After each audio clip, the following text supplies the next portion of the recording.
যারা জাকাতের কাজ করে, এটা আমাদের দেশে নাই। সমস্যা দেখছে, রাষ্ট্র আমাদেরকে কত ফাঁকি দিচ্ছে। যদি ইসলামী রাষ্ট্র হতো আর রাষ্ট্রীয়ভাবে জাকাত আদায় করতো, তাহলে অসংখ্য মানুষের চাকরিও হতো। কিন্তু একবার জাকাত দেওয়ার পরে পরের বার জাকাত নেওয়ার লোক থাকবে না ইসলামী হুকুমত কায়েম হলে এবং জাকাত ভিত্তিক অর্থ অবস্থা কায়েম হলে। আপনার পাশে আলেম ওলামা আছে, এরা তো আর্কিটেক্টস, জাকাতের ইঞ্জিনিয়ার। তারা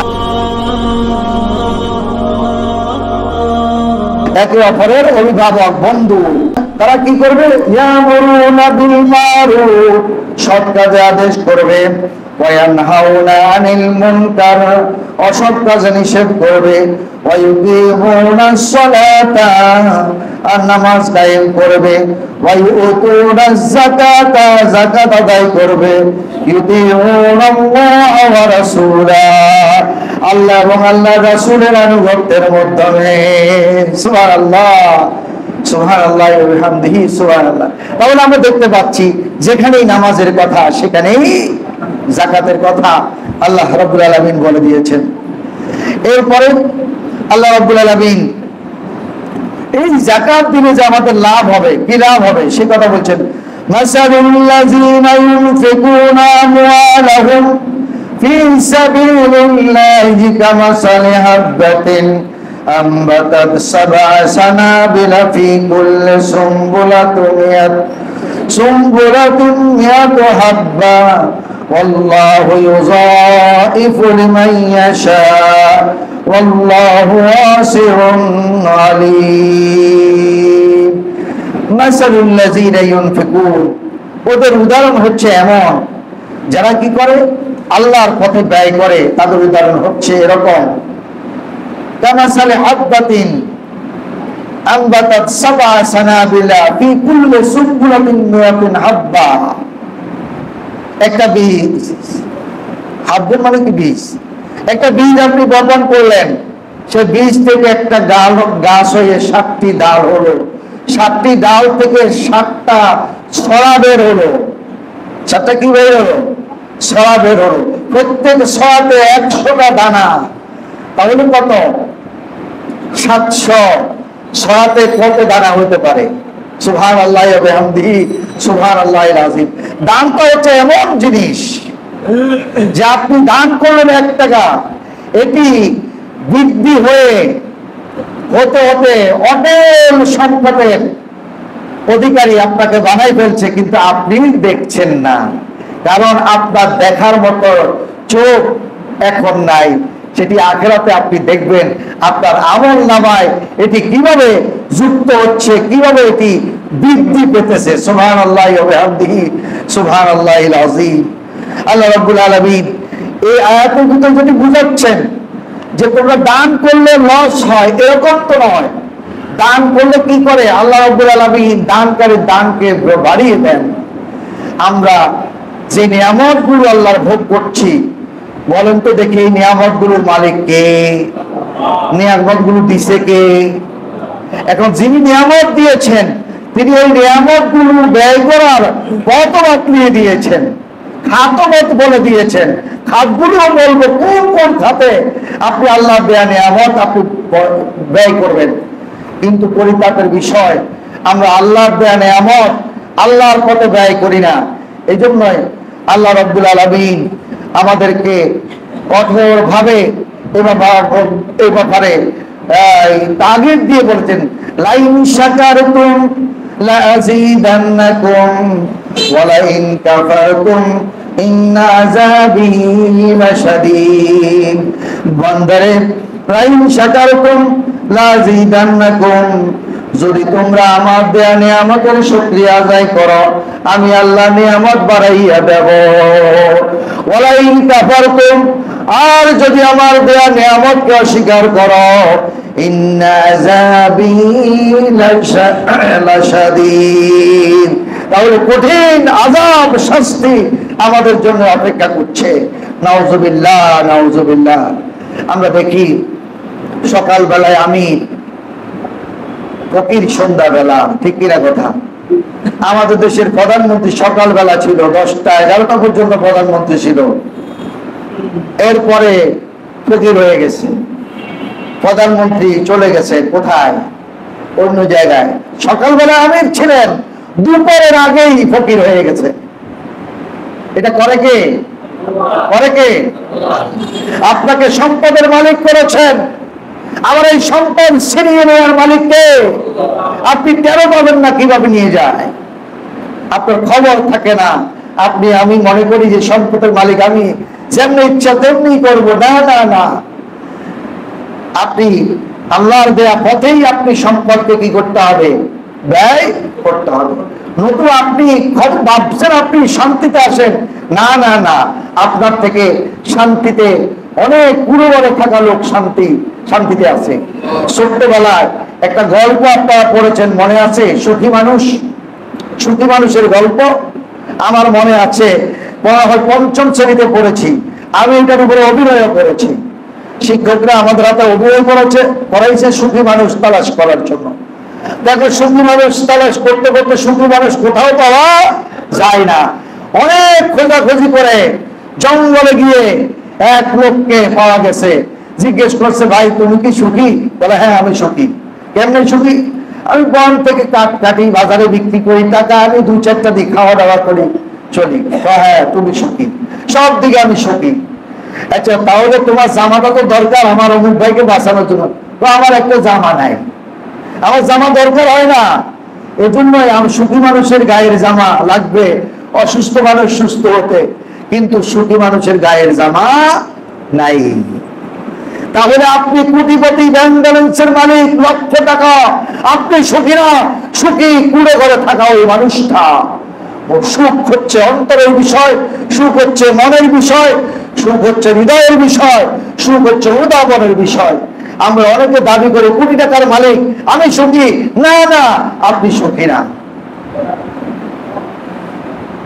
সুখ আপনার ভিতরে নেই। হাজারো চিন্তা, হাজারো পেরেশানি, টাকার ভয়, অর্থের ভয়, দেখছেন না? কোটি কোটি টাকার মালিক, এর ক্লিন শেভ করে নৌকা দিয়ে পালিয়ে যাবার চেষ্টা করছে, ধরা খাইয়েছে, ঠিক কিনা কথা? তাহলে ওই কোটি টাকার মালিকে কি শান্তি পাওয়া গেছে? শান্তি পাওয়া গেছে না, টাকায় শান্তি নয়। আর পক্ষান্তরে আমাদের রিক্সা চালক সলিমুল্লাহ রিক্সা চালায়, খায়, বাড়ি দিয়া কি ঘুম। দেখবেন রিক্সা চালকদের ঘুম বেশি, রিক্সা চালকদের হেলামানিও বেশি। আপনি ট্রাই করে দেখবেন, রিক্সা চালক খেতে খাওয়া মানুষের সন্ততিও বেশি। আপনি কোটিপতি, আপনার একটা সন্তান না, এরকম লোক আছে না? আছে কিনা? আছে। তো সুতরাং শান্তি এবং সুখ যে জিনিসটা, সেই জিনিসটা আল্লাহ প্রদত্ত। এই জন্য আল্লাহ বলেছেন, লাইন শাকারতুম লাযিদান্নাকুম ওয়া লাইন কাফারতুম ইন্না আযাবি লাশাদীদ। বান্দারে, যদি আমার শুকরিয়া আদায় করো আমি নিয়ামত বাড়িয়ে দেব, আর যদি আমার নিয়ামতের অশুকরিয়া করো, অস্বীকার করো, নিয়ামতের অকৃতজ্ঞ হও, ইন্না আযাবি লাশাদীদ, আমি শক্ত আযাব দিয়ে তোমাকে গ্রেফতার করব। আযাবটা কেমন? কোটিপতি একটা ফোড়া হইছে, আমাদের দেশের গরিবের ফোড়া হলে বেলের দিক আড়িয়ে আলাই, টিপ দি হুস বার করে আলাই দেয়, তেনা দি মুসি, ঠিক কিনা কথা? আর আপনার একটা ফোড়া যদি হয়, আর ফোড়াইটার জন্য যাতাও কোথায়? ব্যাংকক, মাদ্রাজ, অমুক করে তমুক করে, ঠিক কিনা কথা? কিন্তু ওরটা ভালো হয়ে যায়, আপনারটা ইনফেকশন হয়। এটা করাই কে? করাই কে? আল্লাহ। তাহলে শুকর মালিক কে? আল্লাহ। নিয়ামতের মালিক কে? আল্লাহ। বনি ইসরাইলের 3 ব্যক্তিকে আল্লাহ পরীক্ষা করবে। কয় ব্যক্তিকে? 3 ব্যক্তি। মনোযোগ দিয়ে শোনেন। একজন মাথা টেকো, আরেকজন চোখে দেখে না, আরেকজন শত্রু গোয়ালা। রুগী 3টা বনি ইসরাইলের। খেয়াল থাকবে তো? কথাটা খেয়াল করেন। বনি ইসরাইলে আমলে রুগী ছিল 3টা, একটা শত্রু, একটা কি বলছি, একটা শত্রু, এরপরে দিয়ে আরেকটা অন্ধ, আরেকটা কি তাকওয়ালা, টেকো মানুষ। এখন আল্লাহ পাক টেকো, শত্রু আর অন্ধ এই তিনজনকে আল্লাহ রাব্বুল আলামিন পরীক্ষা করবেন। পরীক্ষা করার জন্য আল্লাহ রাব্বুল আলামিন জিবরাইল আলাইহিস সালামকে মানুষ বেশে তাদের কাছে পাঠালেন। জিবরাইল সালাম এসে প্রথম টেকওয়ালা মানুষের কাছে আসলো, এসে বলল, আচ্ছা ভাই, তোমার কি অসুবিধা আছে? তুমি কি বিপদে আছো? আসলে ভাই আমি তো এই বিপদে আছি, এই দেখেন আমার মাথায় চুল নাই। মানুষ টেকো বলে, বাচ্চারা এই যে পাতা লতা আমার মাথায় মেখে দেয়, আমাকে টাকওয়ালা বলে, টাকওয়ালা বলে। আমার যদি আল্লাহ যদি আমাকে আমার মাথায় চুল গজায় দিত তাহলে আমি খুশি হতাম, আল্লাহ পাকের কৃতজ্ঞ হইতাম। তো আসলে কি তুমি আল্লাহর কৃতজ্ঞ হবা? হ্যাঁ, আমি আল্লাহর কৃতজ্ঞ হব। জিবরাইল আলাইহিস সালাম তার মাথায় হাত বুলিয়ে দিলেন, তার সুন্দর চুল গজিয়ে গেল। সুবহানাল্লাহ। এবং বললে, তুমি কি চাও? আল্লাহ আরো একটা নিয়ামত তোমাকে দিতে চাই। আমি আর কি দেখবো, একটা ঘোড়া যদি আল্লাহ দেয়, এটা দিয়ে আমি কি করব? একটু ব্যবসা বাণিজ্য করে আমি কি করব? টাকাওয়ালা হব। আল্লাহ রহমতে জিবরাইল আলাইহিস সালাম তাকে একটা ঘোড়ার ব্যবস্থাও করে দিলেন। তাহলে এই লোকটা, এই টেকওয়ালা মানুষটা টাক দূর হয়ে গেল এবং অল্প কয়েকদিনের ভিতরে সে অনেক টাকার মালিক হয়ে গেল। এরপর দ্বিতীয় ব্যক্তির কাছে গেল, দ্বিতীয় শ্বেতওয়ালা মানুষ। তৃতীয় ব্যক্তির কাছে গিয়ে জিবরাইল আলাইহিস সালাম বলছেন, ভাই তোমার কি সমস্যা? ভাই আমার সমস্যা তো ভাই কিছু নাই, একটা সমস্যা, সেটা হচ্ছে মানুষ আমার পাশে দিয়ে বসতে চায় না। আমার গায়ে শ্বেত দেখে মানুষ ভয় পায়। মানুষ এই রোগটা দেখে একটু দূরে দেখেন না, আমাদের থেকে শ্বেত রোগী দেখেন না, যদিও কোনো সমস্যা না হয়, শ্বেত রোগ ছোঁয়াচে নয়, কিন্তু শ্বেত রোগীর কাছে দিয়ে মানুষ বসতে ভয় পায়, ভয় পায়। এরকম ভয় পায়। আল্লাহ যদি আমাকে শ্বেত রোগ থেকে মুক্ত করে দিত, যাকাত দিবেন। যাকাতের সম্পদের হিসাব করলেন, 1 বছর পরিপূর্ণ হয়েছে, এইরকম মালের যাকাত দিবেন। কিন্তু কিছু মাল আছে যেগুলো 6 মাস হয়েছে, এই মালগুলোর যাকাত কিভাবে দিবেন? এই মালগুলোর যাকাত দেওয়া হবে না, 1 বছর পূর্ণ হলে পরে এই মালগুলোর যাকাত দিবেন। আবার 6 মাসের আর 6 মাস পরে হিসাব করে যাকাত দিবেন। 1 বছর পূর্ণ হতে হবে। এরপরে প্রয়োজনে অতিরিক্ত হতে হবে। এরপর ঋণগ্রস্ত না হওয়া, শিল্প ঋণ অন্তর্ভুক্ত নয়। ঋণগ্রস্ত না হওয়ার ভিতরে আমাদের শিল্পপতিরা ফাঁকিবাজি করে। এক ভাই, আমি তো এত কোটি টাকা ঋণ, আবার আমার জাকাত আসছে এত, আমি তো এখন জাকাত দেওয়ার মালিকও না। এরকম কেউ কেউ ফাঁকিবাজ বলে। এরকম ফাঁকিবাজ আছে কিনা? না। আপনি ব্যবসার জন্য শিল্প ঋণ রয়েছেন, ব্যবসায়িক ঋণ রয়েছেন, এই ঋণগুলো এটার ভিতরে যুক্ত করলে হবে না। ঋণগ্রস্ত হওয়া মানে কি? আপনি এমন হয়েছেন যে আপনার কাছে যে সম্পদ আছে, এই সম্পদ দিয়ে ঋণ পরিশোধ করলে আর থাকে না, চলে না, এরকম ঋণগ্রস্তকে বোঝানো হয়েছে। শিল্প ঋণ এর অন্তর্ভুক্ত হবে না। মাল 1 বছর হওয়া, জ্ঞান সম্পন্ন হওয়া, বালেগ হওয়া, এই পর্যায়ে এগুলো, এই সম্পর্ক হচ্ছে বিষয়। যেই সম্পদের উপর যাকাত হয়, যেমন সোনা রূপা, নগদ অর্থ, ব্যবসা পণ্য, কৃষি পণ্য, পশু সম্পদ, খনিজ সম্পদ, অন্যান্য, এইগুলোর উপরে কি হয়? যাকাত ফরজ হয়।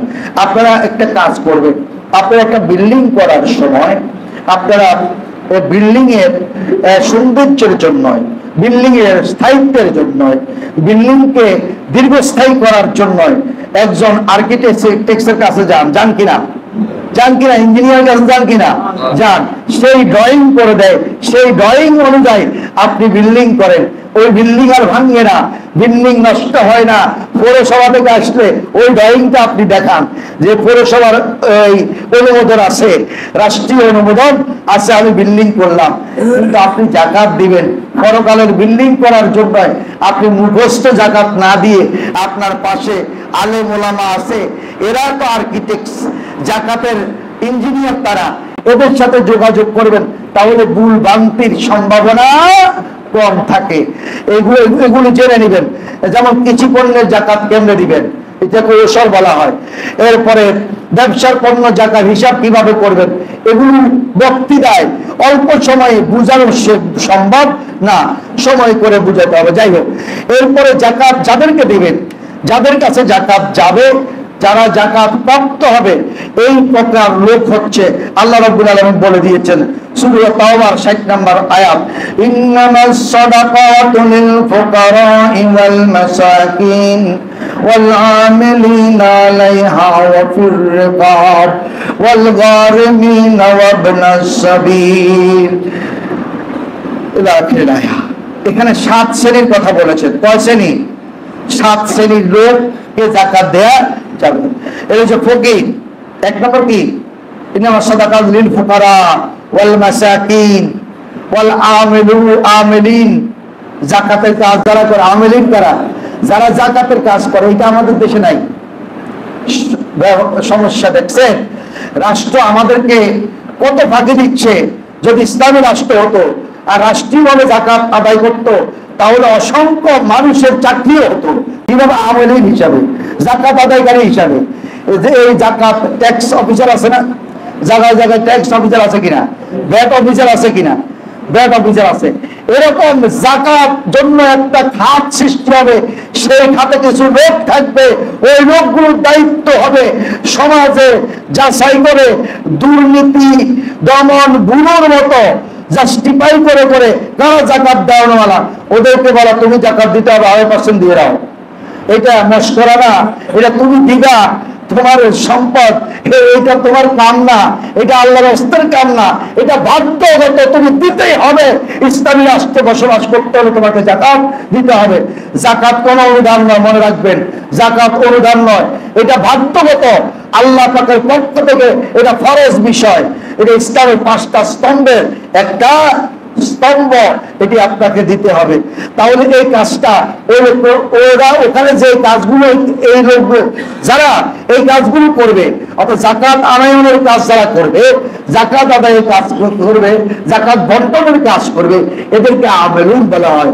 এদেরকে ওই যাকাত ফান্ড থেকে বেতন দেয়া জায়েজ। ওদেরকে যাকাত ফান্ড থেকে বেতন দিলে বাংলাদেশ সিঙ্গাপুর নয়, বাংলাদেশ পৃথিবীর সেরা রাষ্ট্রে পরিণত হতো। এতদিনে যে পরিমাণ যাকাত দেওয়ানোয়ালা আমরা আছি, আমাদের মহল্লা হিসাব করেন, আমরা পাঠানবাড়ি এরিয়াতে কয়টা ফ্যামিলি আছি? মনে করেন 500 ফ্যামিলি। 500 ফ্যামিলির ভিতরে কয়টা ফ্যামিলি যাকাত? 500 ফ্যামিলির ভিতরে আমার হিসাব মতো 450 ফ্যামিলি যাকাত দেওয়ানোয়ালা। ঠিক কিনা কথা? এই 450 ফ্যামিলি থেকে আপনি যাকাত গুলো আদায় করে মসজিদের এখানে আপনি থুবান, জমা করেন। জমা করার পরে যাচাই করেন এখানে এই 7 শ্রেণী আছে কিনা, ফকির, মিসকিন, আমিলুন, এরপরে এইভাবে যে 7 শ্রেণী আছে কিনা। এই 7 শ্রেণীকে তাহলে আমি আল্লাহ পাকের কৃতজ্ঞ হতাম। সত্যি কৃতজ্ঞ হতে তো অবশ্যই কৃতজ্ঞ হতাম। আচ্ছা, জিবরাইল আলাইহিস সালাম তার গায়ে হাত মুছে দিলেন, মুছে দিলেন, তার ক্ষেত্র বলা হয়ে গেল। এরপর বলো তোমার কি দরকার? আমার দরকার আর কি, আল্লাহ যদি আমাকে একটা গরুর ব্যবস্থা করে দেয়, আমি এটা দুধ দহন করব, এটা বাচ্চা কাচ্চা হবে, এটা দিয়ে আমি টাকা পয়সার মালিক হব।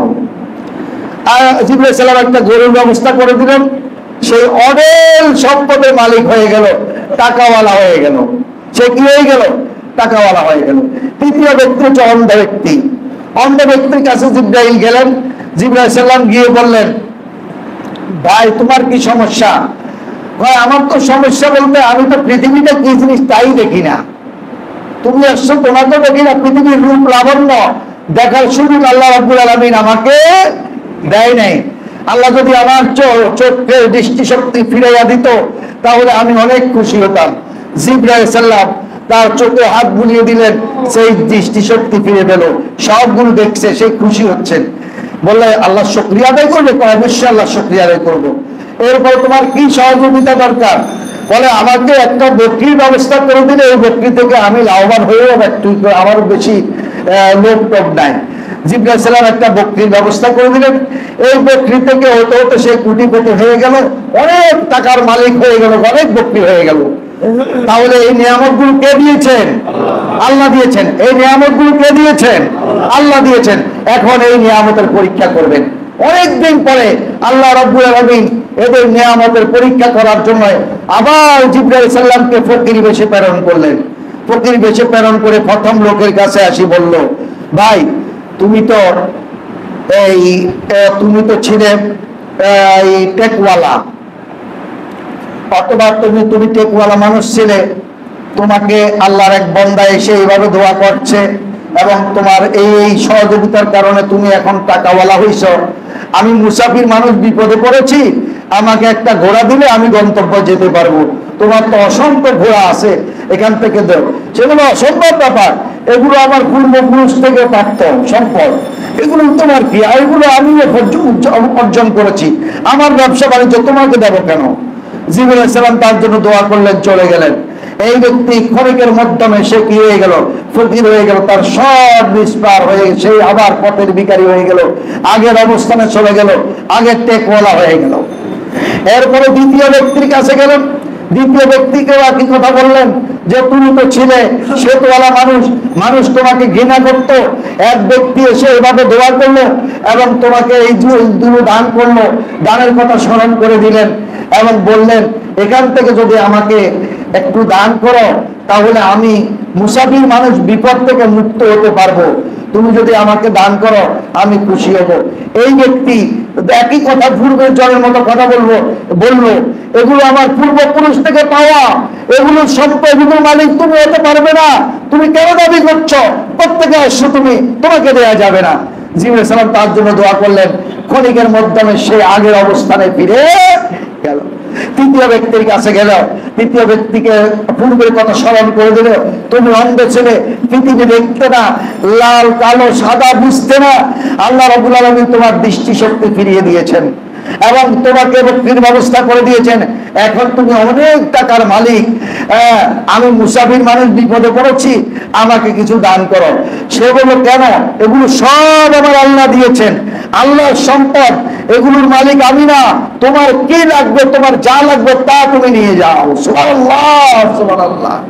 তাহলে আল্লাহ পাকের শুকরিয়া আদায় করার কারণে একজন টিকে গেল পরীক্ষায়, আর দুইজন পরীক্ষায় ফেল করে পূর্বের অবস্থায় চলে গেল। এজন্যই লাইন শাকারতুম লাযিদান্নাকুম ওয়া লাইন কাফারতুম ইন্না আযাবি লাশাদীদ।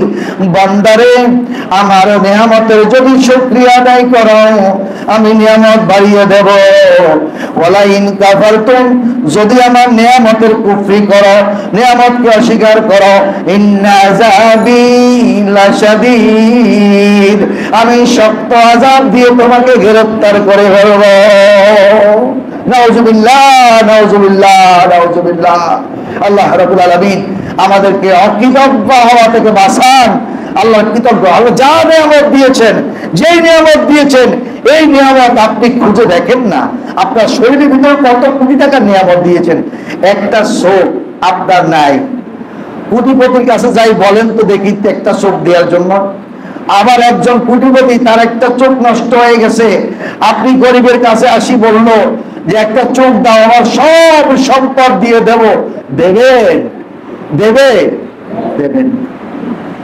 কারণ এই যে হাত, চোখ, নাক, কান, শ্রবণ শক্তি, দৃষ্টি শক্তি, বলার শক্তি, এই সব নিয়ামত কে দিয়েছেন?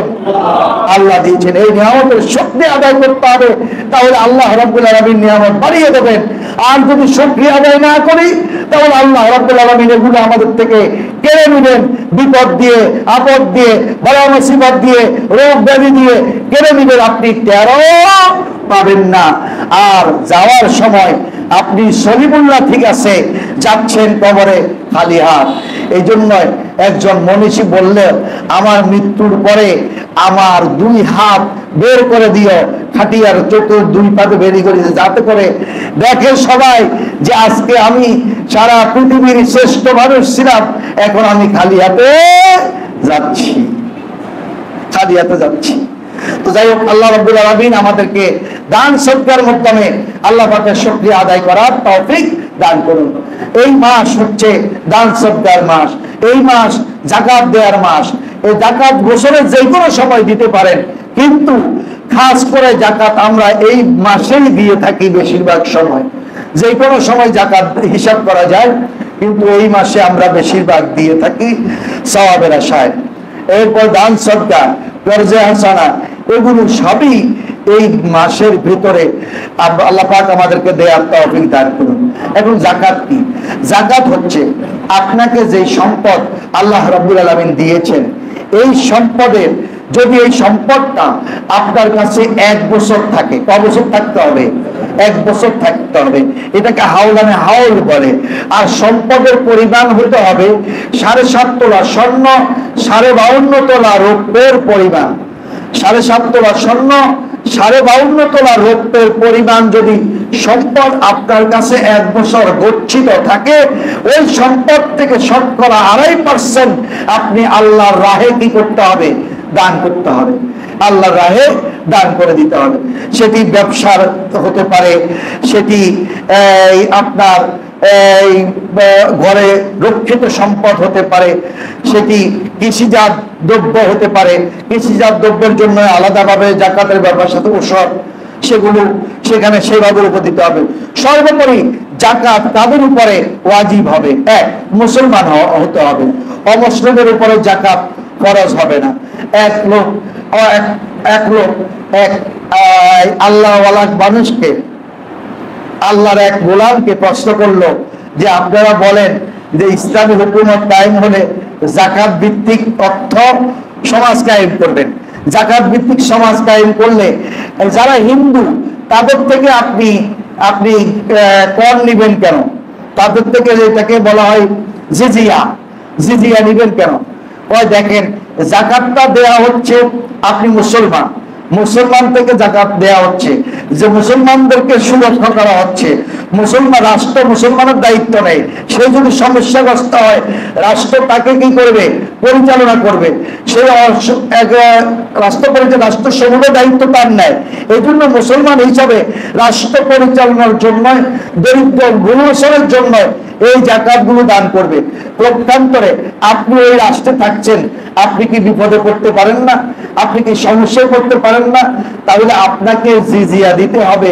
ওর পরিবর্তে, জাকাতের পরিবর্তে আপনি দিবেন জিজিয়া, মুসলমান দিবে কি? জাকাত। আর এই জাকাতের ব্যবস্থাপনার মাধ্যমে সমাজকে পরিবর্তন করা সম্ভব।